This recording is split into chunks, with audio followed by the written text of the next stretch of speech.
Howdy, folks. It's Meandering Mike in the Man Cave of Madness, and it's the late middle of the afternoon, and we are doing an unboxing here of a game called DragonQuest from designer Dan Glimna, I would pronounce that, I guess. It's from Queen Games. Now, DragonQuest, this has nothing to do with the role-playing game from SPI in 1980. It has nothing to do with the various incarnations of computer video games such as on Nintendo, etc., that were called Dragon Quest. This is a totally new game, a fantasy dice game. All right. So let's take a quick look at the back of the box before we rip off the shrink. All right. Dice indeed. It says there's 26 custom dice in this game. Black movement dice, red movement dice. I believe that's these thingies. Bone-colored treasure chamber dice. I would guess that's those. Yellow danger dice, a yellow letter die. Those guys there. And a blue battle dice and a dark purple skeleton battle die. That would be here, blue and purple. Skull looks kind of cool. The skull. Scully. White damage dice, gray spider die. That would be things. All right, so 26 different custom dice. A board game that looks like kind of a grid inside of, I don't know if it's supposed to be a cavern or a castle. That's like the outer wall. Or this is some kind of a cavern or something like that. We will find out. The game comes in 4 languages: English, German, French, and Dutch. The Netherlands. All right, so let's okay, wait. Let's take a quick look. 1 to 4 players, 30 to 40 minutes. Yeah, there's something I saw in there, 2 miss next turn markers. I do not like the mechanic of missing turns, especially in a multiplayer game. When you have a 4-player game and you have to miss your turn, that sucks. If the turns are relatively fast, it's not that bad if there's a turnover. So if it's 30, 40 minutes total for a game, that might not be too bad. But if it's like 30 to 40 minutes per player, then that's bad. I don't like missing turns. That's bad. I do not like it. All right, let's see here. Let's see if we can dig in there. As usual, I made some little slicey dices in the shrink wrap to make it easier to do the one-handed juggle. Sometimes I use a tripod. Sometimes I don't want to. What's that thing? That's like a gooseneck thing with the holder. All right, it's coming off. It's coming off. Yay! Okay, I always like it when it comes off relatively easy.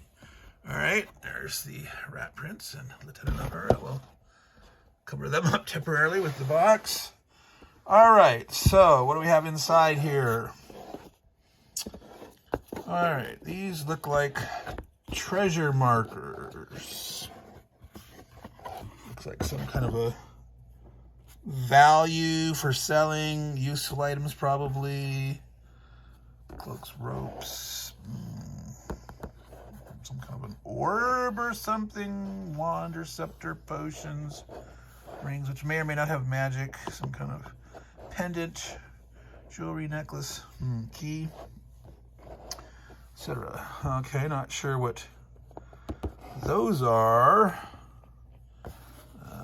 So those are probably blocking corridor spaces or something. Spiders. Is that some kind of a demon? Something of that nature.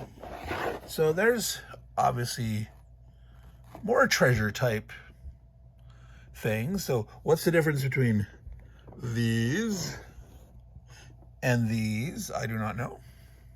That's something we figured out. Let's see, now do these look like the same on back and front for those guys?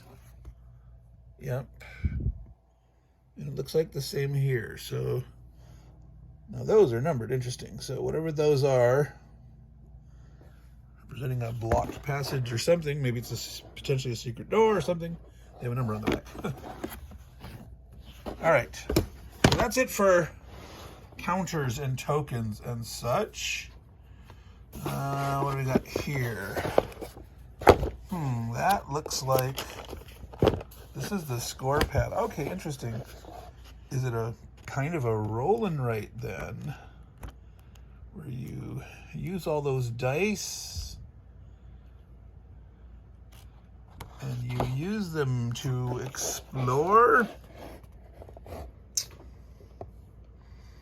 Tracks across the bottom.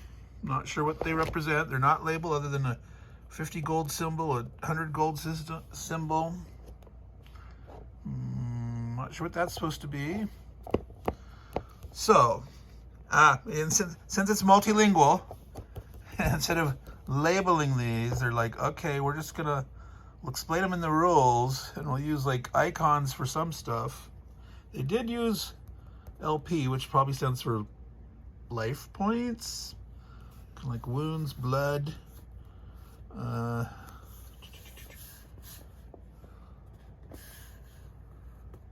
That's a skull. You know, that looks like a partially cloudy sun. I don't know.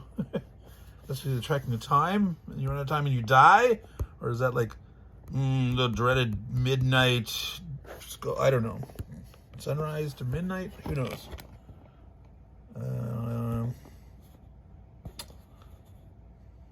Maybe this is the place to put in the name for your character. Okay, here's so LP to death. Okay, so this looks partly like a ladder with little bones, but almost looks like a zipper. Unzipping to your soul. So a bunch of space up here just for graphic image. So that's an odd choice to include that much just picture there. Okay, so yep, it's an entire pad.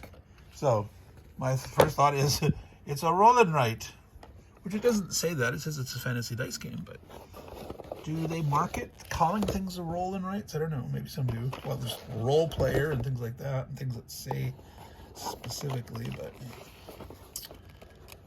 all right. So this is rule book. That is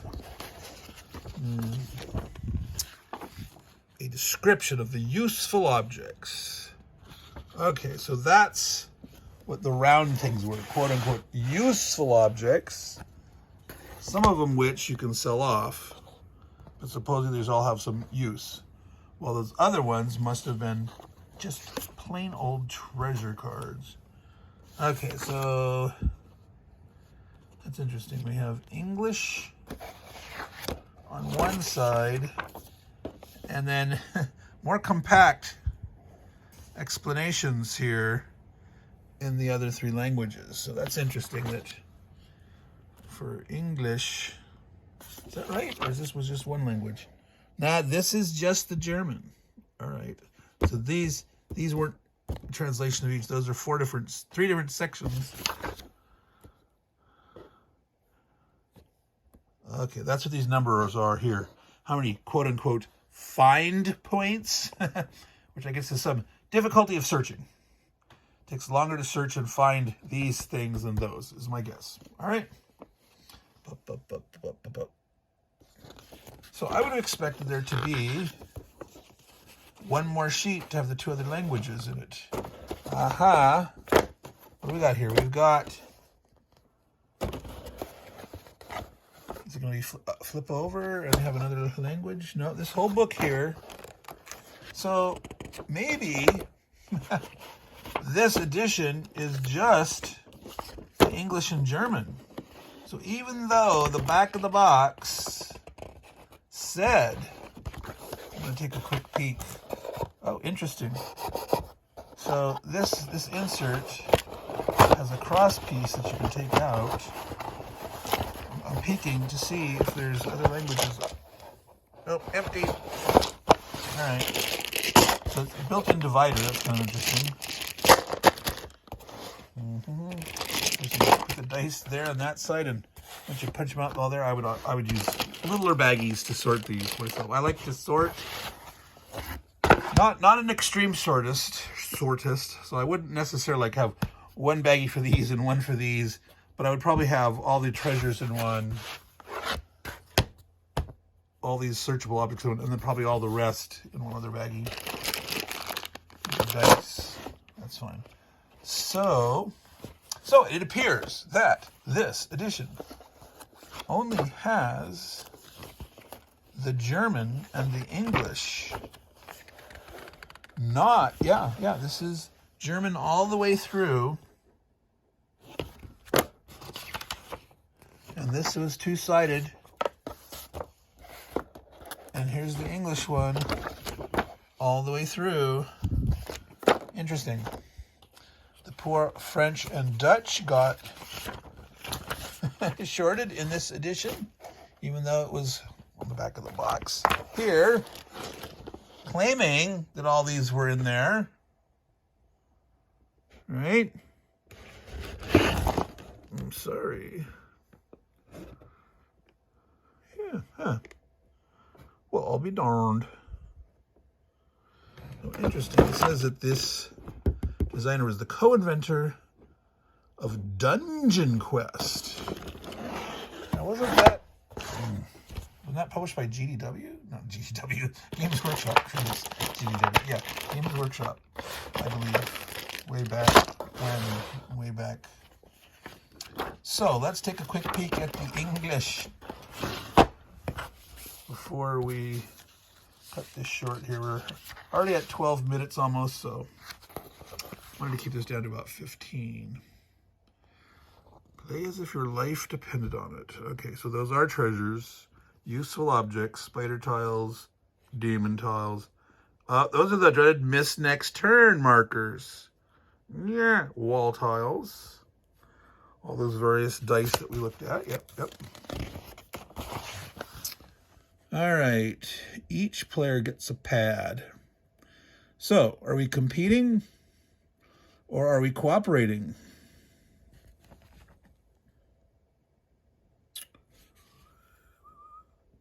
Sun track route through the castle. So it is a castle towards the treasure chamber, then towards the exit.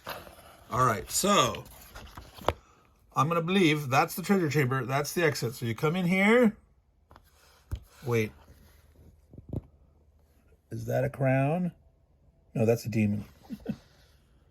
That's some strange arrow. Treasure chamber, that's my guess. All right. So you're going to work your way through and escape. And at some point you'll encounter the demon or maybe a wandering monster. Maybe he releases after a certain amount of time. And that apparently is the sun track. You run out of time. You die. You run out of life points and you die. So that's what those indications are. Oh, yep. Treasure chamber. Interesting how dark gray this is here compared to this. That is too dark. That's much better. Start space, exit.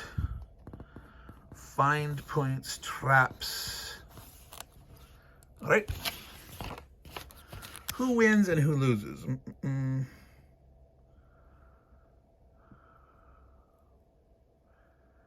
Several accomplish the winners the players take. Okay, so it's not cooperative unless there's an optional cooperative rule at the end. Let's see here.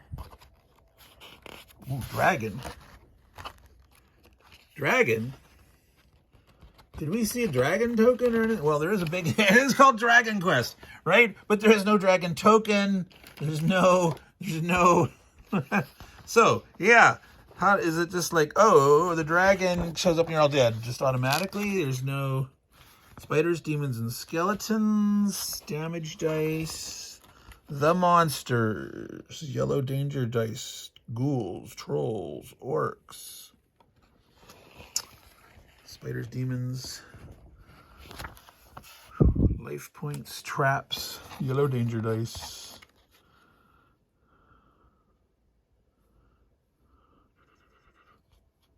Accumulating find points. Okay.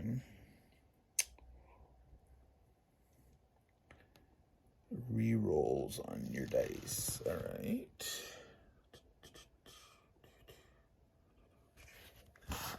So you're having to plot your movement, and you mark in. All right, how does this work? Currently, the treasure chamber just lost the opponent. 2, 3, flip the tile to the number side. Oh, interesting. Well, it's like a 3-card Monty kind of thing. You're saying, I'm grabbing number 2, and you're grabbing one of the tiles. And if you got the right one,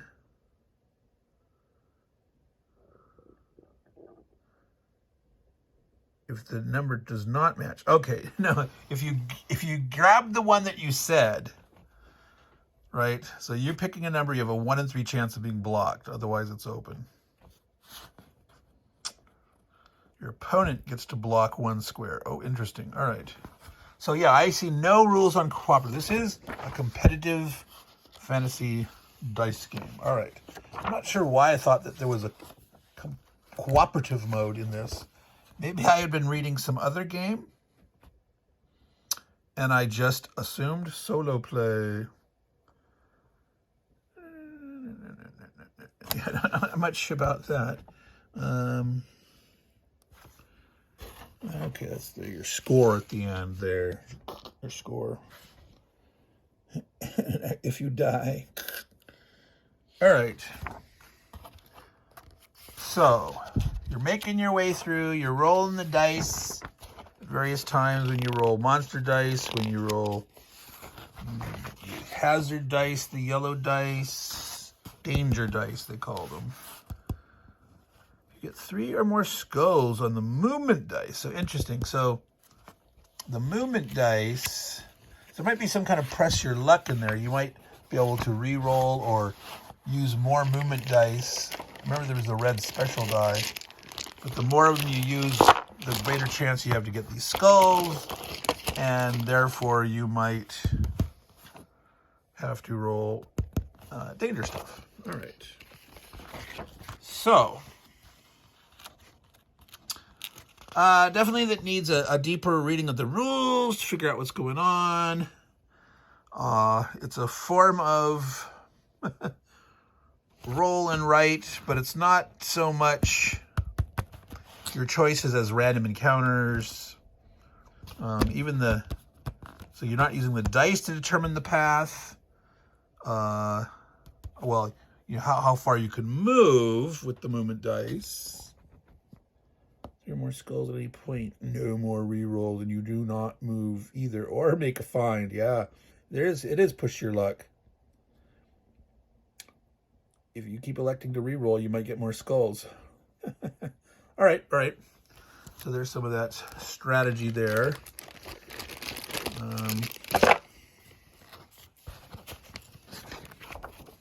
So it seems interesting, but it just doesn't grab me, right? I'm not like, oh my God, I have to play this immediately.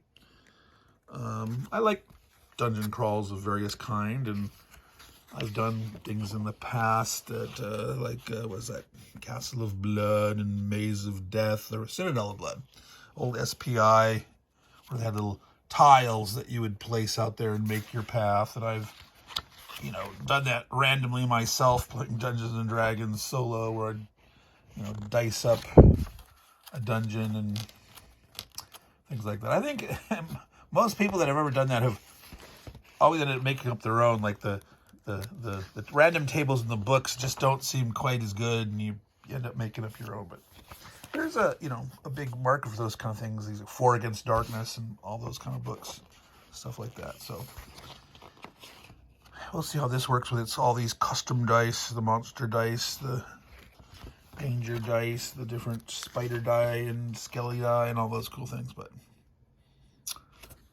what were these again? Treasure chamber dice. Wow, all those dice are for the treasure chamber itself. That's interesting. I wonder how if you can make it there and you get all this, some bonus items. Hopefully, some of those useful items you're grabbing with it might be able to make it out in time. I wonder how it scales up as you go. If you know, if this demon comes after you, what? Because if it's all just random throughout, nah, that doesn't, like the tempo, the pace, other than just the time running out, a race against time. It's interesting if it, like, the deeper you go in, the more and more risk there is. But like, if you can make it to the treasure chamber, and some of the treasure can potentially help you. Like, can I make it out through there? So we will see. Anyway, I'm gonna cut it there because that's 20 minutes. So this is Dungeon Quest. Dan Glimna, I'm gonna assume is the pronunciation, from Queen Games. It is a fantasy dice game. Kind of dungeon crawlish, roll it as you go. Kind of a roll and write, but not really. A lot of custom dice. What was it, 26 custom dice, I believe it said. So some people really love dice. Number of tiles, etc. So I don't see the dragon though. So it's Dragon Quest. There's a dragon in there somewhere. Didn't read all the details, but it talked about waking up the dragon. So unfortunately, there's no big dragon mini, no big dragon counter, nothing to come chase you across the board, something like that. So I don't know. So anyway, that was this unboxing of Dragon Quest from Queen Games, Meandering Mike, Man Cave of Madness, mid-evening-ish. And we're going to say take care, folks, and ciao.